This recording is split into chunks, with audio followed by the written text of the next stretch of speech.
ಎಲ್ರಿಗೂ ನಮಸ್ಕಾರ. ಇವತ್ತು ಇಲ್ಲಿಗೆ ಬಂದಿರೋದು ತುಂಬ ಸಂತೋಷ. ನೀವು ರಾಚೆಯ ಅಂದರೆ ನಮ್ಮ ಲ್ಯಾಂಡ್ ಲಾರ್ಡ್ ಎದುರುಗಡೆ, ನಿಮ್ಮ ಎದುರುಗಡೆ ನಾವು ಇರೋದು. ಮತ್ತು ಇವತ್ತೊಂದು ವಿಶೇಷ ದಿನ, ನಮ್ಮ ವಿಜಯ್ ಕುಮಾರ್ ದುನಿಯಾ ವಿಜಯ್ ಬರ್ತ್ಡೇ. ಇವತ್ತು ಬೆಳಗ್ಗೆ ಎದ್ದಿದ ತಕ್ಷಣ ಸೋಷಿಯಲ್ ಮೀಡಿಯಾದಲ್ಲಿ ಒಂದು ಬರೆದೆ, ನಮ್ಮನ್ನು ಯಾರು ನಂಬ್ತಾರೋ ಇಲ್ಲೋ ಗೊತ್ತಿಲ್ಲ, ಮೊದಲು ನಮ್ಮನ್ನು ನಾವು ನಂಬಬೇಕು, ಅದನ್ನು ನುಡಿದು ಹಂಗೆ ನಡೆದು ಇವತ್ತು ಇಲ್ಲಿ ನಾಯಕನಾಗಿ ಕೂತಿರೋದು. ಮತ್ತು ಅರ್ಬನ್ ಕತೆಗಳು ಅಂದರೆ ಸಲಗ ಆಗಲಿ ಭೀಮಾ ಆಗಲಿ, ಈಗಿನ ಯೂತ್ಸು ಆ ಒಂದು ಕಂಟೆಂಟ್ನ ಜಾಲಿ ಜಾಲಿ ಅಂದ್ಕೊಂಡು ಕೊಟ್ಟು ಏಕಾಏಕಿ ಇನ್ನೊಬ್ಬ ನಿರ್ದೇಶಕನ ಕೈಗೆ ತನ್ನನ್ನು ತಾನು ಕೊಟ್ಕೊಳೋದಿದೆಯಲ್ಲ, ನಿಜಕ್ಕೂ ದೊಡ್ಡದು. ಮತ್ತು ಅಟ್ ಎ ಸೇಮ್ ಟೈಮ್ ನಮ್ಮ ಜಡೇಶ್ಗೂ ಅದು ಈಗ ನಾಯಕನಾಗಿದ್ದಾಗ ವಿಜಯ್ ಅವ್ರ ಜೊತೆ ಕೆಲಸ ಮಾಡೋದಕ್ಕೂ ಅವ್ರ ನಿರ್ದೇಶಕನಾಗಿದ್ದಾಗ ಅವ್ರ ಜೊತೆ ಕೆಲಸ ತಗೊಳೋದು ತುಂಬಾ ದೊಡ್ಡ ಟಾಸ್ಕು. ಬಟ್ ಜಡೇಶ್ ಅವ್ರ ಬಗ್ಗೆ ಹೇಳಬೇಕು ಅಂದರೆ ನೆಲದ ಕತೆಗಾರ, ಅಂದರೆ ಆ ಒಂದು ಸೊಗಡು ಹಿನ್ನೆಲೆ ಎಲ್ಲನೂ ಅದರಲ್ಲಿರುತ್ತೆ. ನಮಗೆ ಬರಹಗಾರನಾಗಿ ನನ್ನ ಜೊತೆ ಶ್ರೀಕಾಂತ್ ತುಂಬಾ ಫಸ್ಟ್ ವರ್ಷನ್ ಕೊಟ್ಟರು. ಸೊ ನನಗೆ ತುಂಬ ಈಸಿ ಆಯಿತು.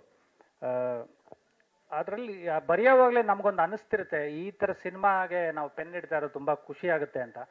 ಮತ್ತು ಹಿಂದಿನ ಅಷ್ಟು ಪೀಳಿಗೆದು ಕತೆಗಳು ಬರ್ತವೆ, ರೈತರು, ಅದರ ಸಮಸ್ಯೆ, ಅವ್ರ ಖುಷಿ, ಅವ್ರ ಒಡನಾಟ, ಮತ್ತು ವ್ಯವಸ್ಥೆ ಮಧ್ಯೆ ನಡೆಯುವಂಥದ್ದು. ಸೊ ಅದು ಒಂದೊಂದು ಲೇಯರ್ಸ್ ಹೇಳ್ತಾ ಹೋದಷ್ಟು ತುಂಬಾ ಇದು ಕೊಡುತ್ತೆ. ಸೊ ನಮ್ಮ ನೆಲದ ಅದೃಷ್ಟ ಜಡೇಶ್ ಥರದ್ದೊಬ್ಬ ನಿರ್ದೇಶಕ ತಾನು ಕತೆಗಳನ್ನ ಸಿನಿಮಾ ಮಾಡ್ತಾ ಇರೋದು. ಮತ್ತು ಸತ್ಯಪ್ರಕಾಶ್ ಸರ್ಗೆ ಮತ್ತು ಸೂರಜ್ ಗೌಡ್ರಿಗೆ ತುಂಬ ಥ್ಯಾಂಕ್ಸ್ ಹೇಳಬೇಕು.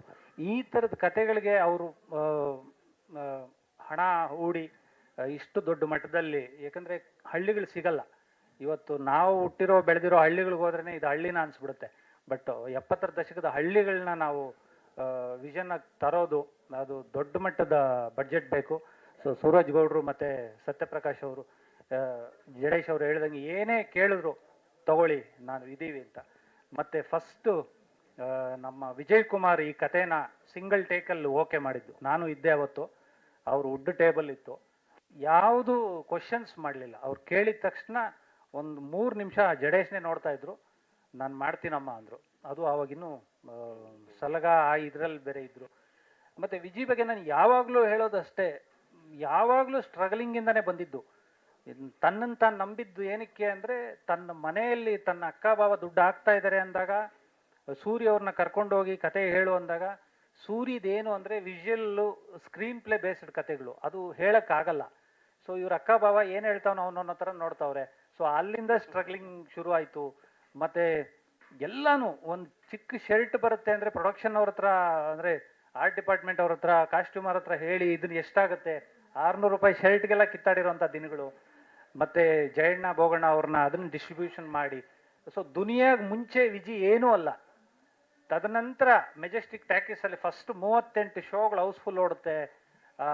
ಆ ಒಂದು ಭಯ ಇದ್ರ ಮೇಲೆ ಬಿದ್ದಾಗ ಅದನ್ನು ಅಲ್ಲಿಂದ ತಗೊಂಡು ಬಂದು ಇಲ್ಲಿವರೆಗೂ ಕ್ಯಾರಿ ಮಾಡ್ಕೊಂಡು ಬಂದಿರೋದು. ಹುಟ್ಟಿದ್ದು ಸಾರ್ಥಕ ಆಯ್ತು ಗುರು, ಹ್ಯಾಪಿ ಬರ್ಡೇ. ಮತ್ತು 2 ಸಿನಿಮಾಗಳು, ದುನಿಯಾ ಎಲ್ಲ ಸಿನಿಮಾ ಇಂಡಸ್ಟ್ರಿ ಚೆನ್ನಾಗಿ ಹೋಗಿ ಬಂದ ಸಿನಿಮಾ. ಆದರೆ ಸಲಗ ಮತ್ತು ಭೀಮಾ ಬಂದಿದ್ದು ತುಂಬ ಕ್ರೂಷಿಯಲ್ ಟೈಮ್ಸ್, ಅಂದರೆ ಕೊರೋನಾ ಆ ಲಾಕ್ಡೌನ್ ಟೈಮ್ಗಳಲ್ಲಿ ಬಂದ ಸಿನಿಮಾ. ಆವಾಗ ಜನನ ಥಿಯೇಟ್ರಿಗೆ ಕರೆಸಿದ್ದು. ಮತ್ತು ನಾಯಕನಾಗಿ ಗೆದ್ದರು, ಸೂರ್ಯವರಿದ್ದರು, ವಿಜಯ್ ಇದ್ದರು, ಎಲ್ಲ ಸಪೋರ್ಟ್ ಚೆನ್ನಾಗಿತ್ತು, ಗೆದ್ದರು. ಆದರೆ ನಿರ್ದೇಶಕನಾಗಿ ಸೆಕೆಂಡ್ ಇನ್ನಿಂಗ್ಸ್ ಆರಂಭ ಮಾಡಿದಾಗ ಎಗೈನ್ ನಂದು ಸೆಕೆಂಡ್ ಇನ್ನಿಂಗ್ಸು ನಾನೇ ಕತೆ ಮಾಡಿದ್ದೀನಿ ಅಂತ. ಅದು ಸಲಗ ನಿಮ್ಮೆಲ್ಲರ ಪ್ರೀತಿ ಆಶೀರ್ವಾದ, ಜನರ ಆಶೀರ್ವಾದದಿಂದ ಚೆನ್ನಾಗಾಯಿತು. ಆಮೇಲೆ ಭೀಮಾ, ತದನಂತರ ಈಗಿದು. ಸೊ ಇದು ಈ ಸಿನಿಮಾಗೂ ನಿಮ್ಮೆಲ್ಲರ ಪ್ರೀತಿ ಆಶೀರ್ವಾದ ಇರಲಿ, ನಮ್ಮ ಎಲ್ಲರನ್ನೂ ಬೆಂತಟ್ಟು ಆರೈಸಿ ಅಂತ ಈ ಮೂಲಕ ಕೇಳ್ಕೊತೀನಿ. Thank you.